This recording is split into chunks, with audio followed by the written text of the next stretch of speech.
किसान भाइयों नमस्कार। फर्टिलाइजर की समस्या सामने खड़ी है और बुवाई का समय आ गया है। अदरक, सफ़ेद मूसली, पत्ता गोभी, कद्दू ये सब लगा रहे हैं किसान। तो बेसल में क्या डालें? बड़ी समस्या है, उनको फर्टिलाइजर मिल नहीं पा रहा है, उपलब्धता नहीं है। तो इसी विषय पे ये वीडियो है कि अल्टरनेटिव न्यूट्रिशन के स्रोत क्या हो सकते हैं फसल के लिए और उनको किस तरह से प्रयोग करें ताकि कम से कम खर्चे में अधिक से अधिक फायदा मिल सके। तो सबसे आसान जो स्रोत है आपके सामने वो है कंपोस्ट।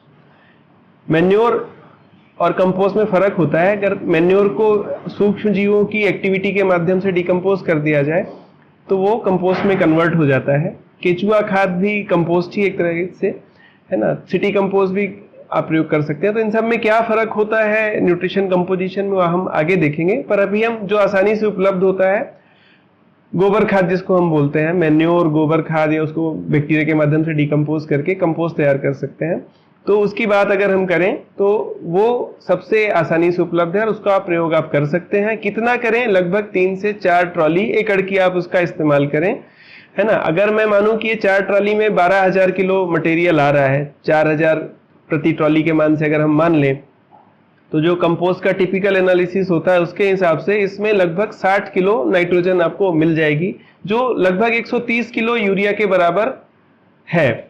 इसी में आपको लगभग 60 किलो P2O5 मिल जाएगा, जो लगभग आप देखिए अगर 100 किलो 12, 32, 16 लेते हैं, या अपन डीएपी से तुलना कर लें 18, 46 से, ठीक है। तो उसमें 46%, 46 किलो, 100 किलो में 46 किलो आपको फास्फोरस मिलेगा। इधर 60 किलो मिल रहा है ना। लगभग आपकी 3 बोरी डीएपी के बराबर फास्फोरस मिलेगा, है ना। नाइट्रोजन तो हमने अलग से देख लिया, 130 किलो के बराबर, 45 किलो की बोरी माने 3 बोरी के बराबर आप मान सकते हैं, ठीक है। और इतना ही लगभग 60 किलो आपको K2O मिलेगा, जो लगभग आपकी 2 बोरी पोटाश के बराबर होगा। तो ये इतना इनरिच्ड फॉर्म है। अगर आप इसको बैक्टीरिया के माध्यम से डिकम्पोज नहीं करते और सीधे डालते हैं तो जो न्यूट्रिशन इसमें उपलब्ध है तो सही, पर पौधे को उपलब्ध नहीं होगा। पौधों के लिए वो रूप अवशोषण योग्य नहीं है जो जिस रूप में ये है। तो आप बैक्टीरिया के माध्यम से जो आप इसको डिकम्पोज करते हैं तभी वो पौधे के लिए रिलीज होता है।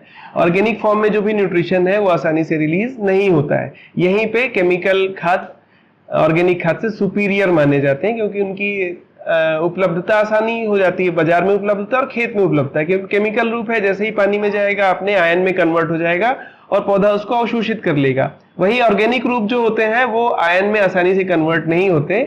उसके साथ जो जुड़ा हुआ कार्बन है उसको जब तक बैक्टीरिया तोड़ता नहीं, जब तक वो मिलता नहीं है पौधे को।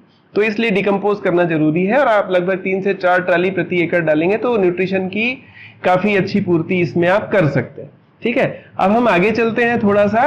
अलग अलग जो स्रोत है न्यूट्रिशन के, जैसे मुर्गी खाद, केंचुआ खाद, मैन्योर, केले के तने का कंपोस्ट अगर किसी ने बना लिया है, तो प्रेस मड जो गन्ने का वेस्ट है, तो इसमें न्यूट्रिशन कंपोजिशन क्या होता है उसको समझते हैं, ठीक है। तो आप अगर स्क्रीन में देखेंगे तो आपको ये समझ में आएगा कि सिटी कंपोस्ट जिसको हम कहते हैं उसमें लगभग तीनों एनपीके अगर मिला दें तो 1.5% के आसपास होता है।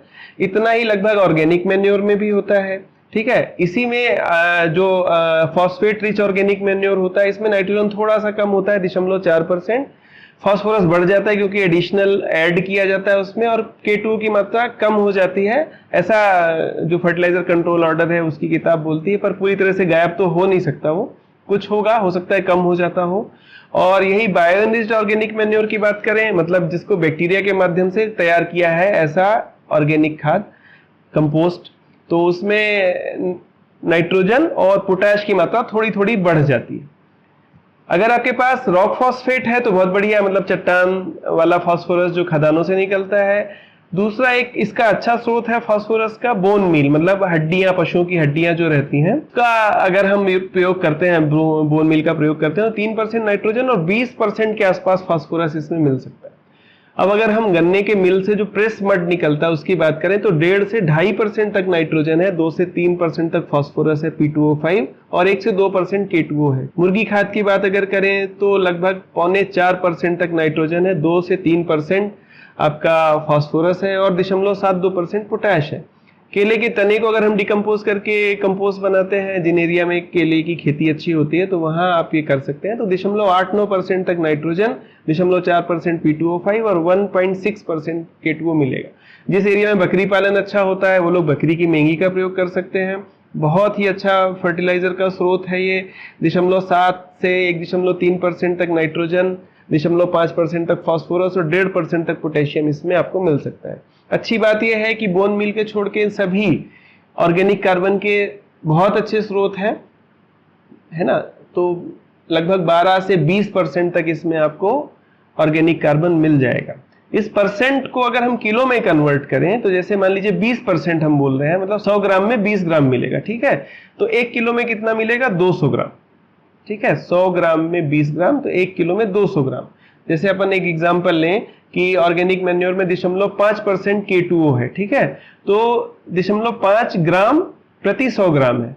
अगर हम इसको 1 किलो में बोलेंगे तो 5 ग्राम K2O मिलेगा, ठीक है। तो इस तरीके से हम इसको समझ सकते हैं, ठीक है। फिर कुछ प्रकार की खलियां हैं, खलियां भी एनपीके का अच्छा स्रोत होती हैं। तो हम नीम खली, करंज खली, अरंडी की खली की अगर तुलना करें तो इन सभी में नाइट्रोजन की जहां तक बात है तो सबसे हाईएस्ट जो मिलेगा वो अरंडी खली और में मिलेगा, लगभग 3 से 5% है। जैसे नीम खली में 5% तक जा सकता है, ठीक है। फास्फोरस की जहां तक बात है तो वो अरंडी खली में 1 से 2% तक है, हाईएस्ट है। फिर पोटाश की जहां तक बात है तो वो नीम खली में हाईएस्ट है, 1 से 2% है, ठीक है। तो इन खलियों का भी प्रयोग कर सकते हैं, पर चूंकि ये थोड़ी महंगी होती हैं इसलिए कंपोस्ट ही बेटर है। बाकी आपके ऊपर है, आपके यहाँ उपलब्धता क्या है, हो सकता है आपके यहाँ खुद ही तेल निकल रहा हो तो आप इसको कंपोस्ट करके प्रयोग कर सकते हैं। अब हम थोड़ा सा आते हैं कि न्यूट्रिशन आप जो भी खेत में डालते हैं वो किस तरीके से मूव होता है ना। तो वो उससे आप समझ पाएंगे किस तरीके से। एक और अच्छा आइडिया है जो आप इस चित्र के माध्यम से समझ पाएंगे, जिसकी मैं बात करता हूँ। तो ये इसको समझते हैं। तो स्रोत है, मतलब आपका फर्टिलाइजर आपने डाला, कंपोस्ट डाला, मैन्योर डाला, जो भी डाला तो उसको हम स्रोत समझते हैं। मिट्टी भी स्रोत की तरह काम करती है। तो खेत में जो भी उपलब्ध है, आपने जो भी डाला है, तो फसल उसका एक हिस्सा अवशोषित कर लेती है। उपलब्ध रूप में जो भी आयंस होंगे, जब भी आप पानी लगाएंगे या बारिश होगी, उनका एक हिस्सा पानी में बह जाएगा। आसपास के तालाब में जो भी पौधे हैं उसका उपयोग करेंगे। तो फसल ने जो उपयोग किया और खरपतवार ने जो उपयोग किया उसका एक हिस्सा पशु खाते हैं। पशुओं से गोबर और मूत्र इकट्ठा करके हम उसको कंपोस्ट करके वापस खेत में अगर डाल दें तो बहुत ही अच्छा न्यूट्रिशन साइकिल हो जाएगा। इसका एक हिस्सा इंसान उपभोग करते हैं, फसलों का एक हिस्सा, लेकिन हम उसको वापस नहीं डाल सकते। फिलहाल हमारी अंडरस्टैंडिंग भारतीयों की ऐसी नहीं है कि इंसान के मलमूत्र को फर्टिलाइजर की तरह इस्तेमाल करें। पशुओं के मलमूत्र को जरूर हम करते हैं, तो कम से कम उतना भी करें तो बहुत अच्छा है, ठीक है। इसमें से जो हिस्सा पानी में गया, जैसे इंसानों का मलमूत्र नालों के माध्यम से नदियों में गया, तो वहां न्यूट्रिशन का लेवल काफी हाई हो जाता है, जिससे वहां तरह तरह के जलीय पौधे और ये सब पनपते हैं। उसमें नाइट्रोजन, फास्फोरस, पोटाश, माइक्रोन्यूट्रिएंट ये सब भर भर के होता है, ठीक है। उसको हमको जरूर कंसीडर करना चाहिए, अभी नहीं तो आगे वाले समय में उस न्यूट्रिशन को जो जलीय स्रोतों को प्रदूषित कर रहा है उसको वापस हम खेतों में किस तरीके से लाएं, ठीक है। अब हम थोड़ा सा पीछे आते हैं। फसल ने एक हिस्सा यूज किया जो मंडियों में पहुंच गया, पशुओं ने खाया। एक हिस्सा खेत में रह जाता है, जड़ें हो गई, पत्तियां, टहनियां, ठीक है। तो ये जो हिस्सा है काफी सारा हिस्सा होता है ये। इसको अगर हम माइक्रोब्स के माध्यम से यानी सूक्ष्म जीवों के माध्यम से डिकम्पोज करते हैं तो इसमें जो न्यूट्रिशन लॉक हुआ है वापस से अनलॉक होता है, रिलीज होता है और अगली फसल के काम आता है। इसमें अन्य फायदे भी हैं, जैसे जमीन भुरभुरी हो जाती है, ऑर्गेनिक मैटर बढ़ जाता है, न्यूट्रिशन खेत को छोड़कर आसानी से नहीं जाता, क्योंकि इसी से जब आप डिकम्पोज करते हैं तो सीईसी बढ़ता है जमीन का ऑर्गेनिक मैटर के कारण, तो न्यूट्रिशन के आयन को वो पकड़ के रखता है। वाटर होल्डिंग कैपेसिटी इंप्रूव होती है, ऑक्सीजनेशन इंप्रूव होता है, तो जड़ें अच्छी चलती हैं, न्यूट्रिशन अपटेक काफी अच्छा हो जाता है। तो खेत में वेस्टेज के चांसेस काफी कम हो जाते हैं। कम फर्टिलाइजर में भी आपको अच्छा रिजल्ट देखने को मिलेगा अगर आप ऐसा करते हैं। तो ये चित्र यही समझाने के लिए मैंने ड्रॉ किया था। तो मेरे ख्याल से क्लियर है, बहुत कॉम्प्लेक्स नहीं है। आप इसको सेव भी कर सकते हैं, स्क्रीनशॉट लेके समझ सकते हैं, और कोई सवाल हो तो पूछ भी सकते हैं, ठीक है। अब हम आते हैं थोड़े से सॉल्युबल फर्टिलाइजर की तरफ। मान लीजिए आपको बोरी वाला खाद नहीं मिल रहा है तो, और आपके पास कंपोस्ट भी पर्याप्त मात्रा में नहीं, तब क्या करेंगे? तब फिर आप 05234 13045 ये मेरी पसंदीदा 2 फर्टिलाइजर हैं, क्योंकि इसमें नाइट्रोजन, फास्फोरस, पोटाश काफी अच्छी मात्रा में है है ना।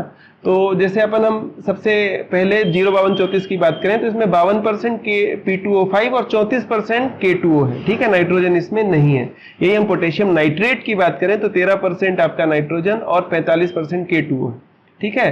कुछ लोग सल्फेट ऑफ पोटाश भी यूज करते हैं, इसमें 50% तक K2O होता है ना। और म्यूराइट ऑफ पोटाश जो बोरी वाला लाल पोटाश आता है, लाल या सफेद, उसमें 60% पोटाश होता है। तो ये इनका भी प्रयोग कर सकते हैं। इनको इकट्ठा डालने की बजाय आप इनको 1-1 किलो 2-2 किलो एकड़ या बीघे के मान से स्प्रिंकलर या ड्रिप के माध्यम से प्रयोग करें, या आप गोबर खाद आपके पास तैयार है तो उसमें मिला के प्रयोग कर सकते हैं। जो कम रिक्वायरमेंट वाली फसलें हैं उसमें स्प्रे के माध्यम से भी आप इसकी पूर्ति कर सकते हैं। अगर फसल को ज्यादा चाहिए और आपके पास ड्रिप और स्प्रिंकलर दोनों ही नहीं है तो आप पानी में घोल के नल के माध्यम से टप टप टप टप आप पानी के साथ जाने दें तो भी आपको फायदा मिलेगा, बशर्ते आपकी जड़ें काफी अच्छी हों फसल की, जिसको आप बैक्टीरिया के माध्यम से इंप्रूव कर सकते हैं। ऑलरेडी आपने जड़ें फैला दी हैं तो आप जो भी न्यूट्रिशन उसको डालेंगे वो अधिकतम यूटिलाइज हो जाएगा और आपके कम खर्चे में अच्छा आपको रिजल्ट देखने को मिलेगा, ठीक है। अब थोड़ा बायो फर्टिलाइजर की भी हम चर्चा कर लेते हैं, ठीक है। बायो फर्टिलाइजर की जहां तक बात है तो इसमें से जितने भी बायो फर्टिलाइजर अपने पास होते हैं उसमें नाइट्रोजन फिक्सिंग जो बैक्टीरिया होते हैं वही सिर्फ नाइट्रोजन को हवा में से लाके पौधे को दे सकते हैं। हवा में नाइट्रोजन N2 फॉर्म में होती है जिसको जीवित जीव पौधे इस्तेमाल नहीं कर सकते हैं। बैक्टीरिया इस N2 को NH4 रूप में कन्वर्ट करते हैं जो यूरिया के इक्विवेलेंट होता है, जिससे आगे नाइट्रेट भी जमीन में ही बैक्टीरिया बना देते हैं, जिसको आप इस चित्र के माध्यम से समझ सकते हैं, है ना। तो एजिटोबैक्टर है, राइजोबियम है, जो स्पिरिलम है, नाइट्रोजन फिक्सिंग बैक्टीरिया जो अलग अलग पीएच पे काम करते हैं, जैसा आप इस चित्र में देख पा रहे हैं। तो अमोनियम रूप में नाइट्रोजन को कन्वर्ट करते हैं और पौधा इसको अमोनियम को एब्जॉर्ब कर लेता है। जो बचा हुआ है उसको नाइट्रेट रूप में बैक्टीरिया ही कन्वर्ट करते हैं, जमीन में प्राकृतिक रूप से जो पाए जाते हैं। इस नाइट्रेट को ही पौधा उपयोग कर लेता है और प्रोटीन सिंथेसिस वगैरह करके वो कर लेता है। हम इस चक्र की ज्यादा गहराई में नहीं जाएंगे, बट आप समझिए कि एजिटोबैक्टर, जैसे हमारा बैक्टर कंपनी का जो है मृदा मित्र करके, ये काफी एफिशिएंट स्ट्रेन है, फ्री लिविंग है, मतलब इसको गठान बनाने की जरूरत नहीं है और खेत में पड़ा हुआ जो अपशिष्ट है, गोबर खाद है, पत्तियां हैं, टहनियां हैं, जड़ें हैं, इसको खा के, ये मरे हुए पौधों की बात कर रहा हूं, तो वो जो अपशिष्ट पड़ा है उसको खा के हवा की नाइट्रोजन को अमोनियम रूप में कन्वर्ट करने की क्षमता रखता है और काफी इफिशियंट है। अगर हम इसकी इफिशियंसी लैब में चेक करते हैं तो इसको इस तरीके से किया जाता है कि 1 ग्राम अगर हमने इसको सुक्रोज खिलाया है, ठीक है, तो 10 मिलीग्राम नाइट्रोजन इसको फिक्स करने की क्षमता होनी चाहिए, ठीक है। तो ये इसका नापने का तरीका है। फास्फोरस सॉल्युबलाइजिंग बैक्टीरिया जो है, आप जमीन में जो फास्फोरस डालते हैं, जैसे आपने रॉक फॉस्फेट डाला तो ये कैल्शियम फॉस्फेट के रूप में होता है, ठीक है। फिर जमीन में जो आयरन है आपने डाला या जमीन में उपस्थित है तो उससे भी फास्फोरस रिएक्ट करता है, ठीक है, एल्युमिनियम से रिएक्ट करता है। तो ये तीनों ही रूप पौधे के लिए काम के नहीं है, पौधा इसको नहीं ले पाता या बहुत धीरे धीरे लेता है। अपनी फसलें शॉर्ट ड्यूरेशन की हैं, 3 से 4 महीने में निकल जाती हैं, तो अगर आपको फास्ट अप्लाई करना है तो आपको ये बैक्टीरिया मदद करेगा। आप जो भी सॉल्युबल फर्टिलाइजर भी डालते हैं तो पानी के कैल्शियम से रिएक्ट करके वो इनसॉल्युबल हो जाता है। तो ये अपने फास्फोरस सॉल्युबलाइजिंग बैक्टीरिया, जैसे बैक्टर फॉस है हमारा, ये इसको वापस से घोल देता है और ये पौधे के काम आ जाता है। इसी प्रकार हम अगर बात करें पोटाश सॉल्युबलाइजिंग मोबिलाइजिंग बैक्टीरिया की, तो वो पोटाश को मोबिलाइज करता है। इसको थोड़ा सा आपको समझना पड़ेगा कि जब भी हम K2O जमीन में डालते हैं, जैसे अपन ने MOP डाल दिया तो पोटेशियम क्लोराइड के रूप में है, तो पोटेशियम जो जमीन में गया उसका एक हिस्सा तो पौधे ने उपयोग कर लिया, एक हिस्सा मिट्टी में बाइंड हो जाता है, जो मिट्टी आसानी से नहीं छोड़ती, खासतौर पे काली मिट्टी। तो उससे छुड़ाने का काम ये पोटाश मोबिलाइजिंग बैक्टीरिया यानी के बैक्टर करता है, ठीक है। फिर कई बार खेतों में प्राकृतिक रूप से ऐसे मिनरल उपस्थित होते हैं जिसमें पोटेशियम होता है, ठीक है, तो उस खनिज से भी ये बैक्टीरिया निकालने की क्षमता रखते हैं, ठीक है। तो ये काफी इफिशिएंट है। इसके अलावा एक जिंक सॉल्युबलाइजिंग बैक्टीरिया है जो जिंक ऑक्साइड जो पौधा अब्सॉर्ब नहीं कर सकता उसको जिंक को ऑर्गेनिक रूप से सॉल्युबलाइज करके पौधे के लिए उपलब्ध करवाता है। तो ये मोटे मोटे बायो फर्टिलाइजर का भी मैंने आपको यहाँ विवरण दे दिया है। तो आप कंपोस्ट से शुरू कर सकते हैं, अपने खेतों में मित्र सूक्ष्म जीवों का प्रयोग करिए ताकि खेत में जो बाइंड फॉर्म में फर्टिलाइजर है वो भी पौधे को मिल जाए, आपने जो खाद डाली है वो भी डिकम्पोज हो जाए और उसका न्यूट्रिशन पौधे को मिल जाए, और साथ ही साथ खेत में बीमारी वाले जीवों के लिए कंपटीशन क्रिएट हो ताकि वहां वो आसानी से पनप ना सकें। आपने जो भी फसलों का अवशेष है उसको अगर डिकम्पोज कर दिया मित्र सूक्ष्मजीवों के माध्यम से, तो जमीन में आपके ऑर्गेनिक मैटर बढ़ जाएगा, सीसी बढ़ जाएगी, हवादार हो जाएंगे खेत, कठोरता खत्म हो जाएगी उनकी, और धीरे धीरे आपकी जमीनें अच्छी हो जाएंगी। अधिक से अधिक जड़ें होंगी तो आपका कम से कम न्यूट्रिशन में भी वो एब्जॉर्ब हो जाएगा। तो इस तरीके से ये सकारात्मक चक्र आपके खेत में निर्मित हो जाएगा। अगर आप इससे और कुछ जानना चाहते हैं इस विषय पे तो आप कमेंट में लिख सकते हैं। ऐसे ही अन्य जानकारियों के लिए वेक्टर से जुड़े रहें। आशा है ये जानकारी आपको बहुत उपयोगी लगी होगी। धन्यवाद।